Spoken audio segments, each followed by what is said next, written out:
Welcome back to the Fit Veteran Podcast. Today I got a special guest with me. So Ruben Ayala, he is an Army veteran. He is a co-owner of Triple Nickel clothing brand. Super nice clothing brand. So I've ordered probably three different shirts off of it. They fit really nice. And I just liked everything they represented. So I think I had stumbled upon them on Instagram and wanted to just bring them to my audience because I know that if you're like me, you like the things that I represent, then you're definitely gonna like Ruben, his story, and his business. So yeah, welcome, Ruben. Well, thank you for having me. I really appreciate it, Matt. It means a Yeah, lot. yes, sir. I appreciate having you. Um, So Ruben's clothing brand is unique in the fact that it's geared towards military and veteran communities. I love the approach. So first of all, like five's my favorite number. So when I saw like triple nickel, like 555, I was like, oh man, that's dope. And then I loved when I looked further, I found out it's like a really diverse brand as well too. So trying to represent, at least my take was trying to represent more of the diversity in the military, which I don't think gets appropriately shown. I feel like there's a kind of a image that at least in the media is broadcasted of like a typical military guy, a typical veteran. But the thing that people don't, I don't know, I don't feel people realize is like the military is just one big melting pot. And there's just so many different people from all walks of life, all ethnicities, all skin colors. Like it's really, I think it's one thing that I really miss about the military the most, honestly, because I had friends of every walk of life, and it's hard to find that in just the regular world. Like there's no place where all these groups of different people are going to come together for one cause. Um, so that's kind of my spiel on what I really like about the brand. And basically, I just want to kind of get to know Ruben a little bit. Tell us a little bit about yourself, Ruben, like where you're from, what branch of service you served in, how long, all that good stuff, if you would. Sure, sure. Well, hello everybody. For those who don't know me, Ruben Ayala. Right now, I'm in Las Vegas at the Military Influencer Conference. This is not my house, so don't be digging on my curtains and my little corner back here that's dimly lit. Came back to the hotel room so we can make this happen. We've been trying to do this for a while, so that's all I'm gonna say about my settings. All right, but a little bit about me. I'm from Puerto Rico originally. So I am the original island boy. That's what everybody knows me as. I claim Texas now. That's where I hang my hat. That's where Triple Nickel is located. And for those who don't know, Triple Nickel, we are a clothing company. We celebrate diversity heavily in what we do. The reason we started the company back in 2020 was because we saw a lack of representation and community within the veteran-owned apparel companies that were out on the market. We felt that most of the companies were propagating the same thing, which was, if you're a veteran, you strongly support Second Amendment rights. You eat a lot of bacon. You shoot morning, noon, at night. You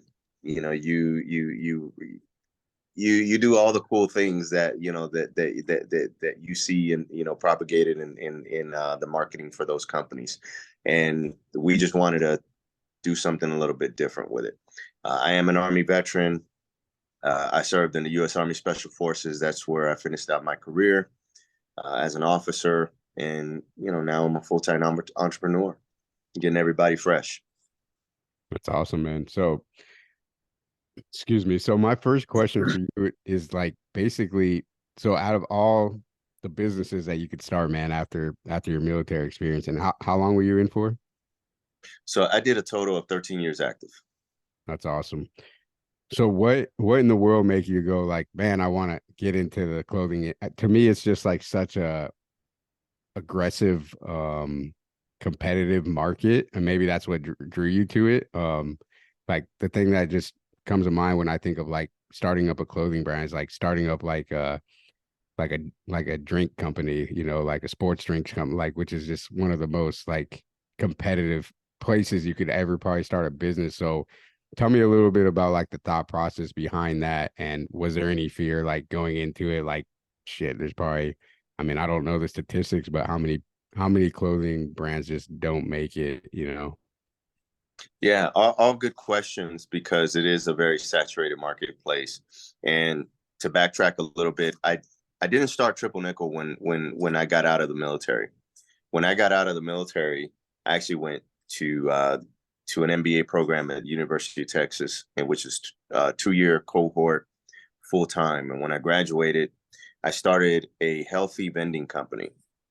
So I bought vending machines and I sold healthy food options out of them. So I did that for 8 years, about 9 years total, and ran that, grew that, had employees, and then during the time of COVID, the company almost shut down because the bulk of my locations were schools and government facilities. So we couldn't operate. And during COVID is when I had the opportunity to see what was going on in all the different industries, within the community. So because I'm a veteran, a lot of the advertisements on social media were targeting me.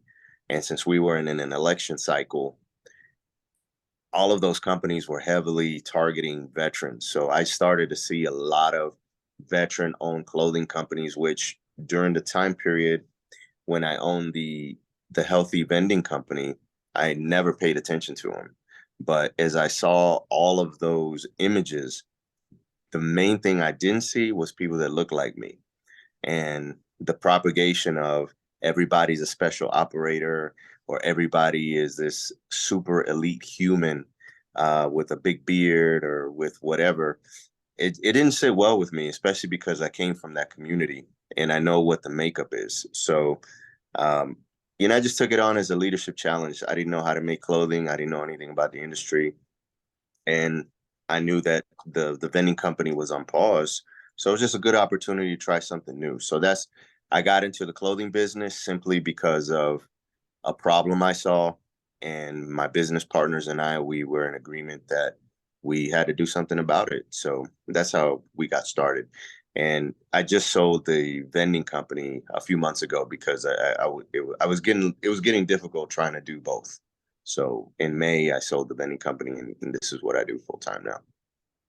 That's awesome, man. I'm glad to hear like it's taking off enough for you to be able to, you know, focus on it full time. I'm big on, you know, just having singularity of focus. And, you know, I think in business you hear a lot about these people that own, you know, four, five, six different companies. And it's like, you know, I think after a certain extent you can somewhat diversify, but I think when you're starting out, you need to focus on one thing and grow that to as big as you can, and then you can start looking at other avenues. So good on you, man.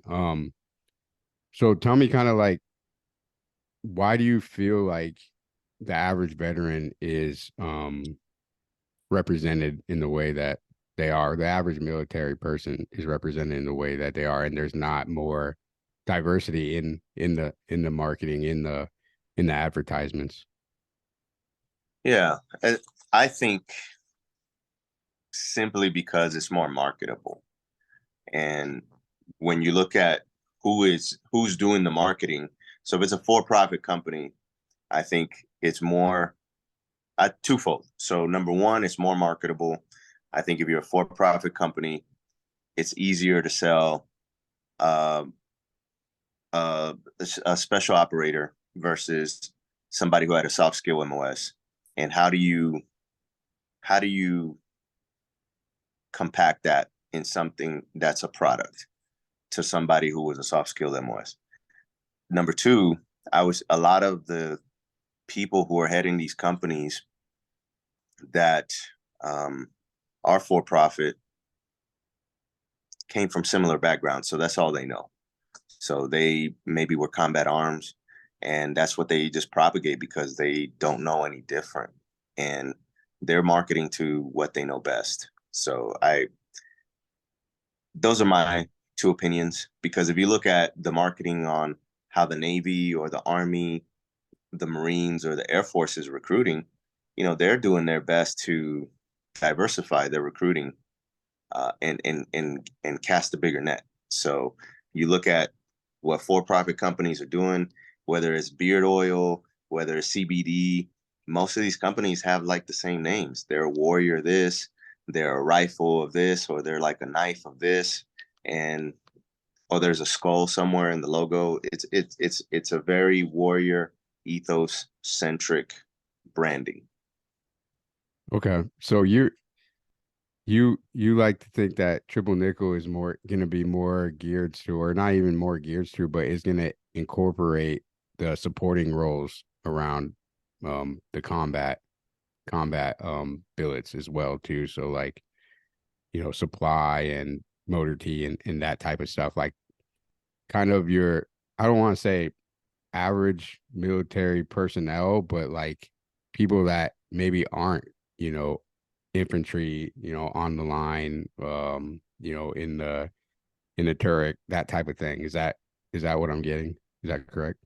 Yeah, I mean, that's accurate. If you had to just break it down into simplest terms, if you wanted to look at clothing brands, just look at apples to apples. And if we're a clothing brand that is not propagating this warrior ethos in everything that we do, and we're doing the opposite of that, we're focusing on community, we're focusing on music, we're focusing on love, then by virtue, yeah, we're going to gather people who maybe aren't drawn to that. Mm. And so I think that's a fair assessment, and we're super okay with that. Um, all of my co-founders and myself, we all came from the special forces community, so we understand the culture, but we also understand we're civilians now, and we don't do that anymore. So we really wanted to, and that's part of our healing too, is embracing just being normal, and I think that that's an offering that is okay to do. Yeah, for sure. And yeah, I like that too because it takes a different approach and then just like you said, the kind of the same old where you're creating your own not niche but your own area of the market to where you're not even having to compete with these other guys that are just maybe gung ho, like you said, like skulls and just and you're right. It's like at some point, you're not in anymore. Like it's cool to like have those stories and be proud of what you did, but it's also you can't live in the past as well. Yeah, exactly. And not to say that what those other companies are doing is wrong, because obviously for some of them, they're industry leaders and it's working out extremely well for them, and they have their set target base. Uh, but I also think that when you take a step back, if you're a civilian, you want to understand the veteran culture more, and you look at the veteran culture, you're not going to go to usarmy.com. You're going to go to where the veterans are. And if all you see is war propaganda, war touting, and this warrior ethos left and right, you're going to be afraid. Like, I don't want my kids coming out all crazy warped. Like, I'm going to Mhm. throat punch you every time I get something wrong. So I think there has to be a balance. And we're very happy to try to fill some of that. I like So that. so that's the approach. That's awesome. So where do you see, like, what's your ultimate goal with triple nickel? Like, where do you see yourself in 5, 10, 20 years? Like, what do you want to accomplish? Yeah. The bottom line for us has always been legacy and stories. So we have three pillars, which is trend setting, inspiring, and to educate. So the first 3 years, we're going on 3 years of being in business now. I think we are almost done with that first phase of trend setting. It's us coming in and saying, hey, we're new. We're establishing a new way to look at this culture. These are the designs we're coming in with. We can't stick with that same model, and run with it because it gets old. People want to see they want to see you mature. So for us, it's storytelling, and that's kind of where it's always been for us. And it's so through our designs now, there's a lot of storytelling that goes behind it. We are looking to do more collaborations. So 5 to 10 years down the road, what that looks like for us is you can go to a museum and you're able to see stories that you normally wouldn't see at a museum. As an example, we are working on a collaboration that's going to drop in 2024 with the National Veterans Museum. It's called Black Ops. And what we're doing is we're telling uncommon stories from the U.S. Special Operations Forces. And that is, we're taking stories from minorities who served in special operations and we're bringing them to light. Not a lot of people know that there's women in special operations. So we are telling stories of women who served in special operations, Native Americans, Asians, Arabs, African American. You know, people just need to see something different than what, if you go on YouTube, you're going to see the same old people telling the same old stories. So that is what evolution looks like for us, is taking our backgrounds and telling stories versus just telling combat stories, is looking at the anatomy of the individual. Why did they join? What is their motivation to be patriotic, and how all that ties in. So Yeah, I love that's that, man. That's I think that's so key because it's like, yeah, we don't get a lot of representation right now. So it's like what and it on the recruiting side, that's huge because what's, if I don't see somebody like me that served or, is on these, memorials and things like that, it's like, well, in my mind, then, people of color, we don't serve. Like, so I think, yeah, having that conversation and showing people is like, yeah, I feel like there's almost a stigma sometimes around people of color being patriotic. Like, what do you yeah. what do It you that say to that? dude, it's so that is a conversation we have uh about 2 or 3 times a week. And my answer to folks is always that our patriotism may not match yours. And by that, I mean the standard answer for patriotism really ties into the spirit of 1776 and what the country stands for. And I always like to challenge people to say that not everybody carries that spirit of 1776.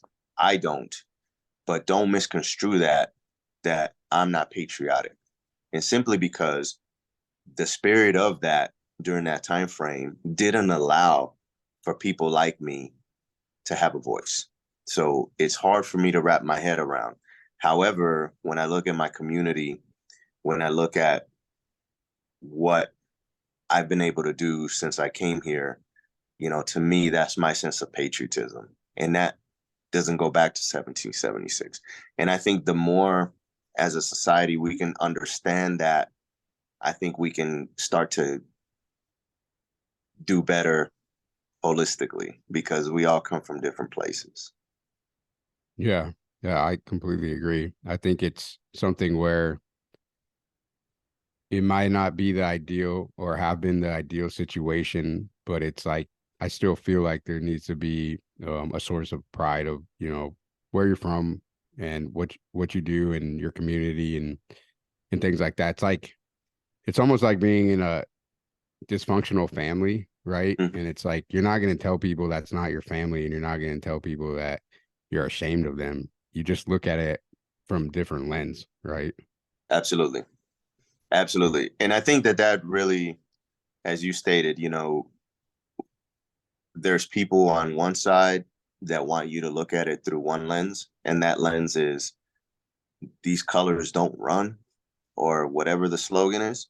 Mhm. But the other lens is like, I come from Mexico, and it's okay for me to have pride in Mexico and the United States. If I want to fly my Mexican flag, don't penalize me for that. Don't judge me, So it's that fine balance and understanding both, I think, is one of the things that's missing, that we try to pay tribute to in everything that we do. Yeah, that's awesome. Because there is, so my family's from Colombia, and I got a Colombian flag in my garage where I work out. And when I first put it up, I'm like, man, people are gonna be like, "Where's your American flag at?" Right? And even though, like, I promote military America every day of my life, since I've joined. And I have a Marine Corps flag in there. I don't have an American flag, but um, you do feel like that sometimes. It's like you're like in the middle, right? It's like, well, you want to be patriotic, the past of our country. You still want to have pride in where your roots are from, right? Whether it's Mexico, Colombia, Africa, wherever. So yeah, it's finding that balance, and I think brands like yours that's making it go, it's okay. It's okay to be a person of color, still have pride in where you're from and know your history and have pride in where you live, because I can tell you one thing right now, in Colombia, it's not the best conditions all the time, right? And it's takes me to go there all the time to realize how lucky I actually have it here, right? And how lucky we all have it here, because um there's a lot of things over there that people over here just they couldn't fathom. For the most part, they're pretty sheltered in that approach. So it's good to see both sides of everything. And I think the people that don't have any patriotism, just like, not all, but I think a lot of them just haven't seen the other side of the world to be able to be like, yeah, this is actually pretty decent over here. Big time facts. Big time facts. It's because there is that issue, and I think what makes us unique, not talking about triple nigga, I'm just about like in the veteran world, is if you're fortunate enough, you can travel to other places. Like I've spent a lot of time in Colombia, and I understand what you're saying. But veterans are unique in that regard. You get a chance to not only be in the melting pot of a working place, like you mentioned, but you also get the opportunity to see other parts of the world, some good, some not so good. And, coming back to triple nickel, what we're doing is not unique in the sense of the clothing industry, because there's plenty of companies that are already doing that. But the idea is so foreign in the veteran space, because you get beat so hard in you that it's America, America, America. But damn, what makes America great is our diversity. And that is such a foreign concept that, it's okay for Matt to fly the Colombian flag, because that's his patria. That's where you're from, man, and you should be proud of that. And it's weird when people don't want that for you. I can't understand that. It's weird to Yeah. me.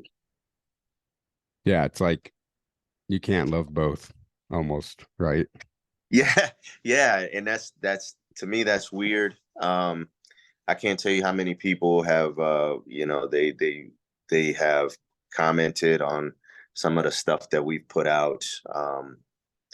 Had somebody who tried to dissuade me from creating that design on that shirt you have, Hmm. saying it was hate speech, borderline hate speech, but it's an American flag. You Yeah, know, that doesn't make any sense. Like, it's it literally, doesn't, man. We have a lot of preconceived notions in our community, and hey, man, I'm happy that at least we're like minded enough to be able to have a conversation about it. yeah, for sure. And obviously, there's a lot of other like-minded individuals out there too, because you have the clothing brand. It's going great. I work in the space as well too, and um, we work with a lot of people of color. We work with everybody. It doesn't matter, but obviously, I draw more of that crowd too. So, and I think everybody's in alignment in that. It just hasn't been spoken. So I appreciate that you are actively putting yourself out there to make a change, man. That's it's incredible. Yeah, hell yeah, yeah. We've been a speed bump for a lot of people not liking what we do, but it's okay, man.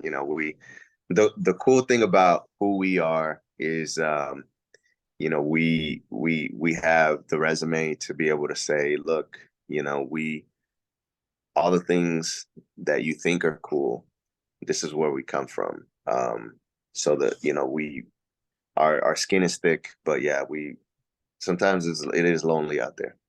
For But sure. happy to do it. It's awesome. Cool, man. Well, yeah, I mean, I don't have a ton of other questions for you. I appreciate you taking the time. I know you're a busy guy.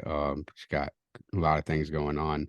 Can you tell everybody like where they could go to buy the clothing, check out the clothing, see your stuff on IG or social media or wherever? Heck yeah, man, absolutely. You can find us everywhere at triple nickel underscore. Man, hold on, let me start again. You can find us everywhere at triple underscore nickel. So, and that's Nikel, triple underscore nickel. And you'll find us on all the platforms except Pinterest. And, every platform has a bit of a different offering. Some we're funny, some were serious, and some were just middle of the road. Awesome. Cool. Yeah, check them out, guys. I will also I will also put their link in the description under this video or podcast, whatever you're watching or listening to. And watch your journey, guys. I'm gonna be watching. I'm gonna keep buying the clothes. The clothes is nice, guys. I'm not just saying that because he's here. I told him before we got on the air, I was like, yeah, I had to make sure your shit wasn't janky, man, before I invited you on. And the shit, his clothes fit super, super nice. Like I could work out in them, I could just hang out in them. They're super comfortable. And this is from coming from a guy that I'm pretty picky on. I wear like t-shirts and tank tops like all day, every day. So my stuff has to be comfortable. So he definitely passed that on my test. So check him out. Prices are decent too. It's not overpriced or nothing crazy like that. So Ruben, I appreciate having you on, brother. Thanks again. And hopefully we can link up in the future and possibly even do another one later. Absolutely, man. Would love it. All right, brother. Thanks.